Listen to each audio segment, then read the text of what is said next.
नमस्कार। आज हम 8वीं कक्षा पाठ्य पुस्तक के अंतर्गत बाई का प्रेम इस पाठ के बारे में जानेंगे। बाई का प्रेम, इसका अर्थ है ब्रदर्स लव, सोदरनी प्रेमा। यहाँ एक चित्र दिए गए हैं, चित्र को ध्यान से देखिए। चित्र में क्या क्या दिखाई दे रहा है। चित्र में माता पिता का जोड़ा और दादा दादी और 2 बच्चे, लड़का और लड़की, और उनके सामने तालियां, फल, कैरियर आदि दिखाई दे रहे हैं। वे क्या कर रहे हैं? वे बातचीत करते हुए भोजन कर रहे हैं। मिलजुल कर रहना क्यों ज़रूरी है? हम मिलजुल कर रहने से कठिन काम को भी आसानी से कर सकते हैं और मिलजुल कर रहने से ज़िंदगी में सफल हो सकते हैं। पाठ की ओर ध्यान दीजिए।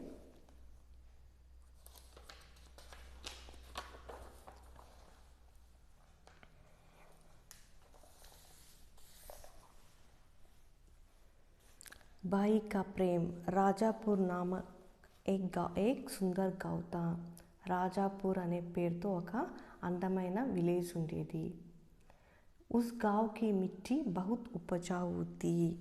ఆ గ్రామంలో ఉన్న మిట్టి కాడితే soil, the soil of that village was very fertile. ఉపజావు కాడితే fertile, సారవంతమైనది।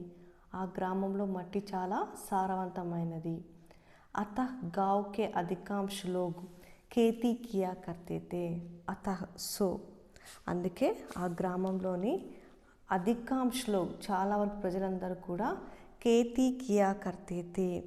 So most of the people in that village would do farming, అంటే खेती కాతే ఫార్మింగ్, వ్యవసాయం చేసేవాళ్ళు।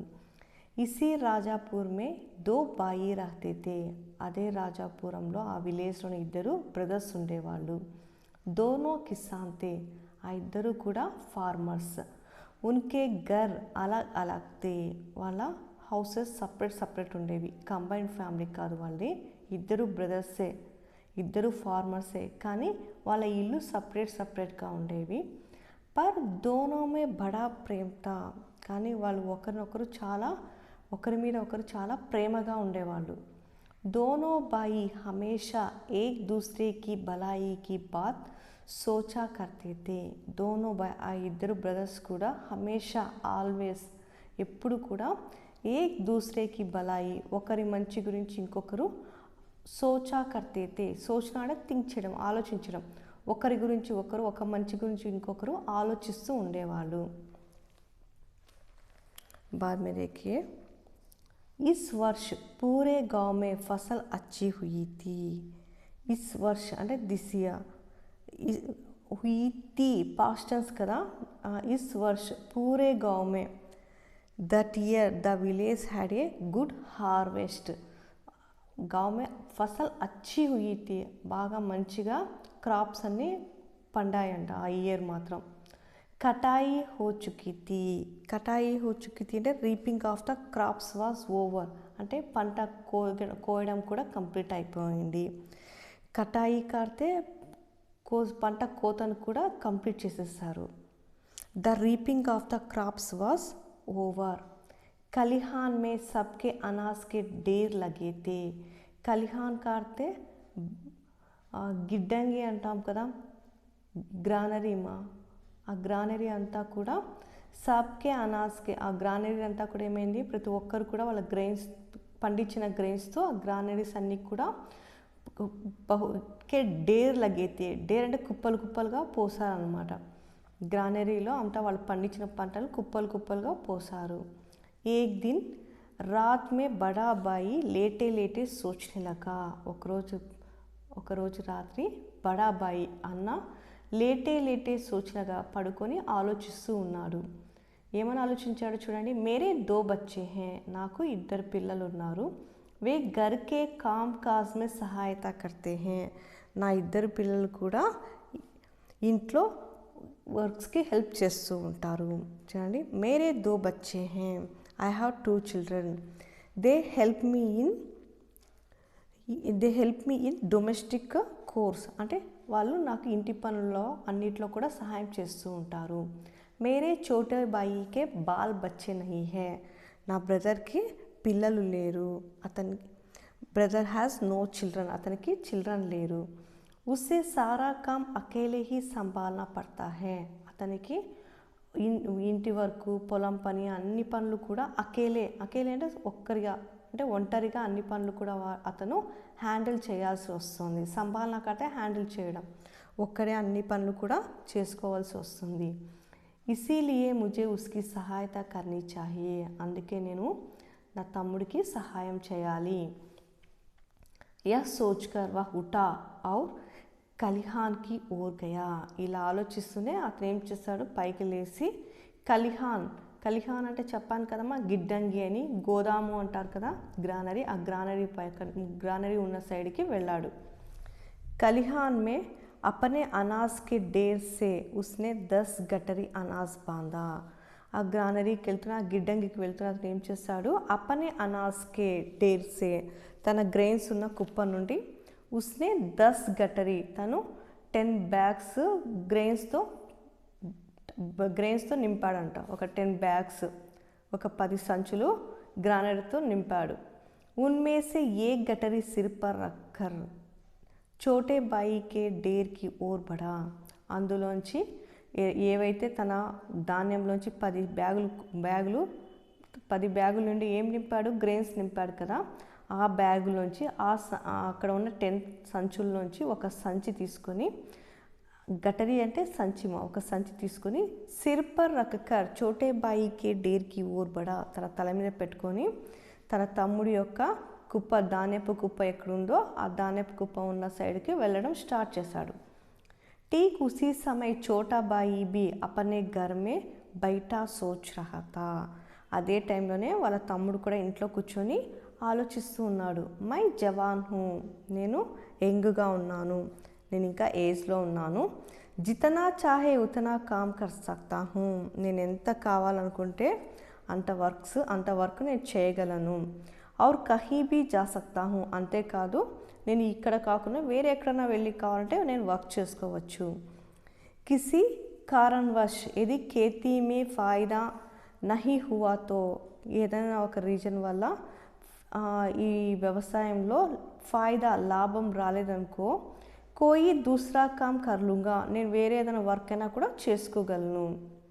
ఎందుకు చేసుకోగలడు అంటే అతను ఇంకా ఏజ్లో ఉన్నాడు కాబట్టి, నేను ఏజ్లో ఉన్నాను కాబట్టి నేను ఈ పని కాకుండా కూడా వేరే పని అయినా నేను చేసుకోవచ్చు. ఏదైనా కారణం చేత, ఎది అంటే ఇఫ్, ఖేతీ మే ఫాయిదా అంటే వ్యవసాయంలో లాభం రాలేదనుకో, మై కోయి బి దూసరాం కర్ అంటే నేను వేరే ఏదైనా వర్క్ కూడా నేను చేసుకోవచ్చు. మేరా ఖర్చు come high, I have less expenses, నాకు ఖర్చులు కూడా తక్కువే. లేకిన్ మేరే బడే భయ్యాతో బాల్ బచ్చే వాలా హై, కానీ మా బ్రదర్కి పిల్లలు అందరూ ఉన్నారు. My elder brother has children, అతనికి పిల్లలు కూడా ఉన్నారు. గృహస్థికే ఖర్చు అధికే, అంతేకాదు అతను హౌస్ హోల్డ్ అంటే అతనికి భార్యనే కాదు పిల్లలు కూడా ఉన్నారు, అతనికి ఖర్చులు ఎక్కువగా ఉంటాయి. ఇస్లియే ముజే ఉన్కి సహాయత కర్నీ చాహియే, అందుకే నేను మా అన్నకి హెల్ప్ చేయాలి అని అనుకున్నాడు. So I have to help him. వహ్ భీ ఉఠా ఔర్ కలిహాన్ కి ఓర్ చలా గయా, అతను కూడా లేచి ఏం చేశాడు, he to got up and went towards the granary. అతను కూడా సేమ్ వాళ్ళ బ్రదర్ ఎలా ఆలోచించాడో అలానే ఇతను కూడా ఆలోచించి ఏం చేశాడు, ఆ గ్రానరీ ఎక్కడుందో గ్రానరీ దగ్గరికి వెళ్ళాడు. కలిహాన్ మే అపనే అనాజ్ కే డేర్ సే ఉస్నే బి 10 గటరీ అనాజ్ బాందా. సేమ్ ఆ గ్రానరీ దగ్గరికి వెళ్తున్న ఇతను ఏం చేశాడు, he to packed 10 sacks of grain from his pile of grain. అతను కూడా సేమ్ తన గ్రానరీ నుంచి గ్రెయిన్స్ ఒక 10 bagsలో ప్యాక్ చేసేసాడు అనమాట. గటరీ అంటే సంచులు అనిమా, ఒక 10 సంచుల్లో ఆ గ్రెయిన్ అంతా కూడా నింపి దాని అంతా కూడా నీటికి టై చేసి పెట్టుకున్నాడు. उनमें से एक गटरी सिर पर रखकर बड़े भाई के डेर की ओर बढ़ा. అందులోంచి ఒక సంచి తల మీద పెట్టుకొని బడే బాయికే వాళ్ళ అన్నయ్య యొక్క గ్రెయిన్స్ కుప్ప ఉంది కదా, ఆ కుప్ప ఎక్కడుందో ఆ కుప్ప దగ్గరికి వెళ్ళడం స్టార్ట్ చేశాడు. అంధేరి రాత్ థీ, చాలా రాత్రి అయిపోయింది. అంధేరి రాత్, అంధేరా అంటే డార్క్నెస్ అని బాగా చీకటిగా ఉంది. ఆ చీకటిలో అతను అలానే ముందుకు వెళ్ళాడనమాట. ఆ చీకటి రాత్రిలో ముందుకు వెళ్ళాడు. హాత్ కో హాత్ బి దిఖాయినా దేతాత, హాత్ కో హాత్ అంటే చేతికి చేయి కూడా కనిపించదు, అంటే చాలా చీకటిగా ఉంది, కొంచెం కూడా అక్కడ వెళ్తురు లేదు, చాలా చీకటిగా ఉంది, ఎదురుగా ఎవరు వస్తున్నారో కూడా కనిపించినంత చీకటిగా ఉంది. इस वातावरण में दोनों भाई धीरे धीरे एक दूसरे के अनाज के ढेर की ओर बढ़ रहे थे.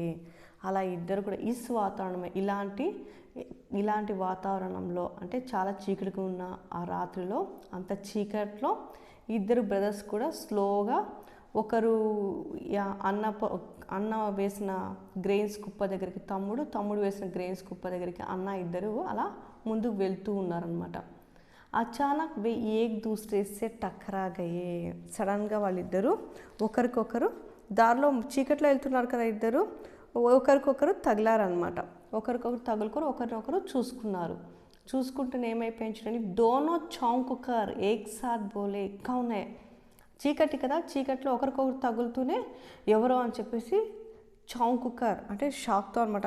అరే ఎవరు అని గట్టిగా ఇద్దరు ఒకేసారి చెప్పేశారు. కౌన్ హై, ఎవరు అని ఇద్దరు గట్టిగా అన్నారు. అంటూనే దోనో భాయియోనే ఏక్ దూసరే కో దేఖా, అలా అన్న తర్వాత ఇద్దరు బ్రదర్స్ కూడా ఒకరిని ఒకరు చూసుకున్నారు. అంటే వాళ్ళిద్దరికి అర్థమైపోయింది, మా అన్న ఇక్కడ అని, మా తమ్ముడు ఇక్కడ అని, వాళ్ళ వాయిస్ వింటూనే వాళ్ళు అర్థం చేసుకున్నారు. ఉన్కే సిర్ పర్ అనాజ్ కి గఠరియా థీ, వాళ్ళిద్దరి తల మీద కూడా ఏమున్నాయి, గ్రెయిన్స్ ప్యాకెట్స్ ఉన్నాయి కదా, ధాన్యపు సంచులు ఉన్నాయన్నమాట. దోనో సమజ్ గయే, వాళ్ళిద్దరికి అర్థమైపోయింది అనమాట. బడే బాయినే కహా, వాళ్ళ ఎల్డర్ బ్రదర్ చెప్పాడు, చోటే తుమ్హారీ మదద్ కర్నే వాలా కోయి నహీ హై. Younger brother, there is no one to help you, నీకెవరు హెల్ప్ చేసేవాళ్ళు లేరు కదా తమ్ముడు. खेती का सारा काम तुम्हें अकेले संभालना पड़ता है. You have to do all the farm work yourself, నీవే పొలం పనులన్నీ కూడా నువ్వే అలోన్గా చేసుకోవాలి, అంటే నువ్వు ఒక్కడివే అన్నీ కూడా హ్యాండిల్ చేయాలి. మైనే సోచా కి తుమ్హారే పాస్ అనాజ్ అధిక్ హోగా తో అధిక్ దిన్ తక్ घर चलेगा, इसलिए मैं खलिहान से अनाज तुम्हारे ढेर में डालने जा रहा था. मैंने सोचा అంటే I thought, if you have much grain your family runs on it, నీకు దగ్గర చాలా గ్రెయిన్స్ ఉన్నాయనుకో, చాలా కాలం వరకు నీ ఇల్లు జరుగుతుంది, అంటే నీ ఇంట్లో చాలా కాలం వరకు గ్రెయిన్స్ ఉన్నాయనుకో ఎక్కువగా, చాలా కాలం వరకు నీ ఇల్లు జరుగుతుంది, నీ ఇంట్లో నువ్వు వండుకొని తినచ్చు.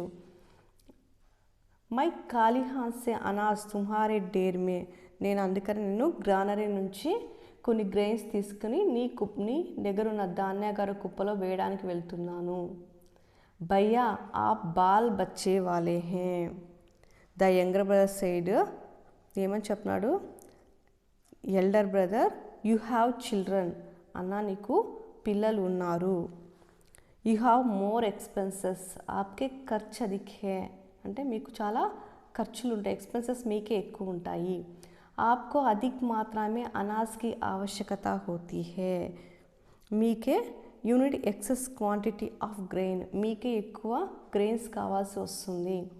इसलिए मैं खलिहान से अनाज आपके ढेर में डालने जा रहा था, అందుకనే I came to put my sack of grain in your pile of grain, అందుకనే నేను కూడా నా దగ్గర ఉన్న గ్రెయిన్స్ తీసుకెళ్ళి, నా గ్రానరీలో ఉన్న గ్రెయిన్స్ తీసుకెళ్ళి మీ దగ్గర ఉన్న గ్రానరీలో ఉన్న కుప్పలోకి వేయడానికి వెళ్తున్నాను అని చెప్పాడు. अपनी बात कहते सुनते दोनों भाइयों की आंखें भर आई, అలా ఒకరి గురించి ఒకరు చెప్పుకుంటూ ఇద్దరు అన్న తమ్ముడు ఇద్దరు కళ్ళలో కూడా కన్నీళ్ళు వచ్చేసాయి. In this way the two brothers talked to each other and shed tears, అలా ఒకరికొకరు చెప్పుకుంటేనే ఒకరి కళ్ళలో ఒకరికి నీళ్ళు వచ్చేసాయి అన్నమాట. అంటే మా తమ్ముడు నా గురించి ఎంత ఆలోచిస్తున్నాడు అని చెప్పి, మా అన్న నా గురించి వాళ్ళ ఫ్యామిలీని కాకుండా నా గురించి ఆలోచిస్తున్నాడు అని చెప్పి తమ్ముడు ఇలా ఒకరికొకరు కళ్ళలో నీళ్ళు వచ్చేసాయి అన్నమాట ప్రేమతో. दोनों रोते हुए एक दूसरे के गले लग गए while crying both of them hugged each other, అలా ఏడ్చుకుంటూ ఇద్దరు ఒకరినొకరు హక్ చేసుకున్నారు. दोनों भाइयों के प्रेम की यह कहानी आज भी लोग भाव विभोर होकर सुनते सुनाते हैं.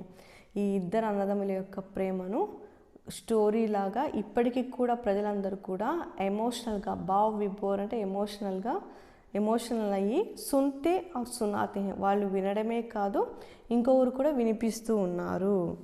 The people of the village still recollect this story regarding the affection of the two brothers with emotion even today. ఇప్పటికి కూడా ప్రతి ఒక్కరూ ఆ ఇద్దరు అన్నదమ్ముల యొక్క ప్రేమను వాళ్ళు వినడమే కాదు, ఎమోషనల్గా వింటూనే వాళ్ళు ఎమోషన్ అవ్వడమే కాదు, వాళ్ళు విన్న తర్వాత దూసరోं को भी सुनाते हैं, అంటే వేరే వాళ్ళకు కూడా వాళ్ళు వినిపిస్తూ ఉన్నారు. సున్తే సునాతే వింటున్నారు, వేరే వాళ్ళు వినిపిస్తూ ఉన్నారు. ధన్యవాదాలు.